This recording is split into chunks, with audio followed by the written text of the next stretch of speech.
Yes po, mga kabarangay, isang magandang hapon po sa ating lahat. Update po tayo uli.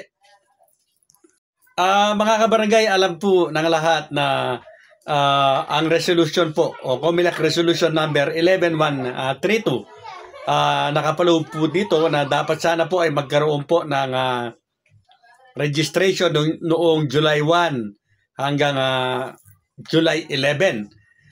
Subalit ito po ay ina-atras ng COMELEC at sinasabing ito po ay magaganap sa unang linggo ng Oktubre at tatagos po ng July 2026 kung hindi po tayo nagkakamali.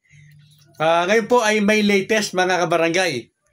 Ayon po sa mga nakakalap natin na chismis o mga bulong-bulungan na excuse me po, pinag-aaralan po ng COMELEC o Commission on Election na maaaring ituloy po ang voters registration sa darating po na August ng taong ito. At yan po ay preparasyon para po sa BSKE 2025. Mga kabarangay, kung yan po ay mangyayari na, so dyan na po pumapasok yung sinasabi natin na talagang ang halalan po ay magaganap sa December 1, 2025. So yan po mga kabarangay, lumilinaw na po na talagang papunta na po tayo sa December 1, 2025 barangay at SK election. Yes po, dyan po talaga patutungo ang ating usapang yan. Bagamat marami po yung talagang ayaw na mangyari ito, lalo-lalo na po yung mga pinangakuan, hindi po natin sila masisisi. Lalo na yung mga three-termer na po, siyempre, sayang din naman sa kanila kahit one year lamang po ang maidagdag sa kanilang termino. Pero kagaya po ng lagi nating sinasabi, kapag legal po o batas po ang talagang humusga, kahit ano po ang gusto nating mangyari, kahit siya pa po ay makakabuti sa iilan, ay hindi po papayagan ng konstitusyon yan. Uulit-ulitin pa po ba natin na sasabihin na ang isinulong na batas na yan ay nakagulo sa ating mga Pilipino. Pinaghati-hati po tayo ng ating mga nanunungkulan dahil po sa kanilang personal na interes. Samantalang kung hindi na po kumibo ang mga yan, kung hinayaan na lamang po nila na matuloy na ang halalan sa December 1, 2025 at gumawa sila ng batas para i-fix talaga ang termino niyan at ang makikinabang ay yung uupo, sana walang problema mga kabarangay. Kaya abang-abangan na lamang po natin mga kabarangay. At muli po ang advice ko sa mga aspirante po, lalo-lalo na yung mga baguhan, wag na po ninyong sasayangin ang mga araw na ito na nagdadaan. Mga kabarangay, uulitin ko po sa inyo na kapag kayo po ay nag-file na ng Certificate of Candidacy sa October 1 hanggang October 7, yun nga po, matatalian na yung kamay po ninyo. Sabi ko nga po, kulang na po yung panahon ninyo para kayo ay mag-ikot dahil kayo po ay tutungtong na, parang nakatungtong na kayo sa numero. Napakahigpit po kasi ng COMELEC mga kabarangay. At talagang iniisis po nila na yung tinatawag po na premature campaigning. Yes po, argabyado po kayo dyan mga kabarangay. Kayo po na mga aspirante. Advantage nga po dyan ay ang mga nakaupo. Kaya simulan na po, sabi ko nga po noon pa, yan na ang panahon para po kayo ay makapagpakilala na para maipahayag po ninyo yung inyong saloobin, yung inyong sarili ay maipakilala sa inyong mga nasasakupang barangay. Okay lang po sana kung kayo po ay kilalang-kilala na, wala po sana masyadong problema yan. Kaya lang kung talagang kayo po ay willing talaga na humabol at gustong manalo, huwag na po ninyong palampasin pa ang mga pagkakataong ito mga kabarangay. Muli po kung inuulit-ulit ko na advantage po ang mga nakaupo. Ganun din po mga kabarangay, ina-advise ko po, anuman po ang iyong tatakbuhin, kailangan po talaga na may mag-aral po kayo ng ating konstitusyon kahit pakaunti-kaunti lamang po. At ganun din po ay tingnan po ninyo yung pangangailangan po ng inyong barangay. Ano po ba ang kanyang pangangailangan? Ano po ba ang resolusyon na pwede po ninyong gawing o ipasok o Ano po bang resolusyon?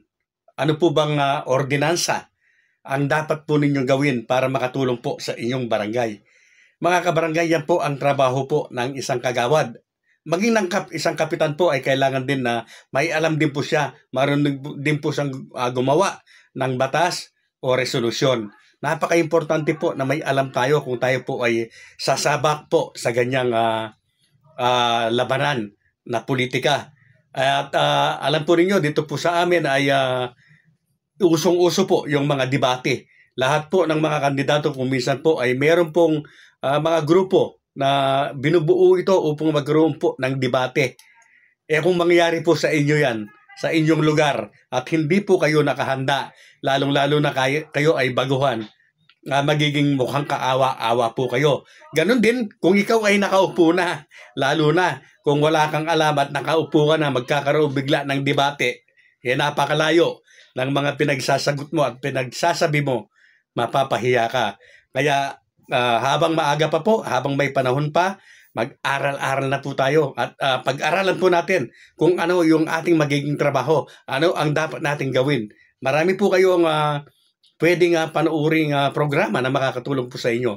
Nandiyan po ang pinakasikat na Sa Barangay Tayo. Diyan po marami po ang inyong matututunan, mga kabarangay. At karagdagan lamang po, ako po ay natutuwa at tuwang-tuwa po sa mga nag-test po sa akin na natanggap na daw po nila yung kanila pong mga pinadala ko po sa kanila na mga silver jewelries.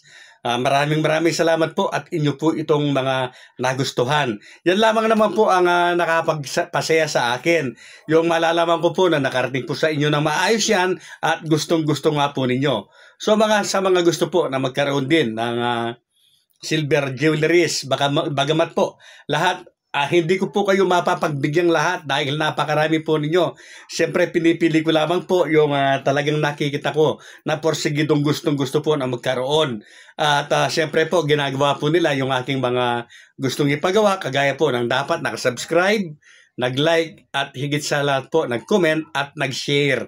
Dapat po, ginagawa ninyo yan dahil yan po yung makakatulong po sa aking channel para po ito ay lumago, lumawak at mas marami po tayong mabibigyan ng mga silver jewelries.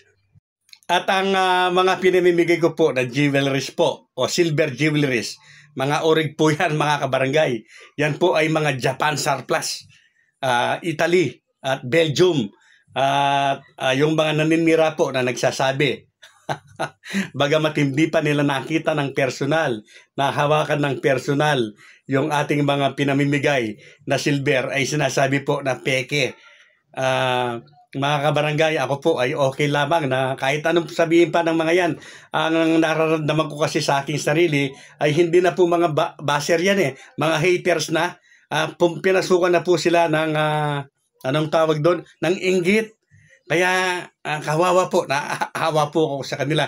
Lalong-lalo na po sa pare-parehas yung apelyido, baka isang pamilya yan. Kawawa po, naawang-awa po ako sa kanila. At lagi nga po nila sinasabi, sa kanilang mga komento, yung uto-uto daw po tayo. Okay lamang po na maging uto-uto, mga kabarangay. Wala pong problema yan. Basta nakakatulong ka sa iyong kapwa, okay lang mong po ang maging uto-uto ako. Ang mahirap yung maging inggitero po tayo.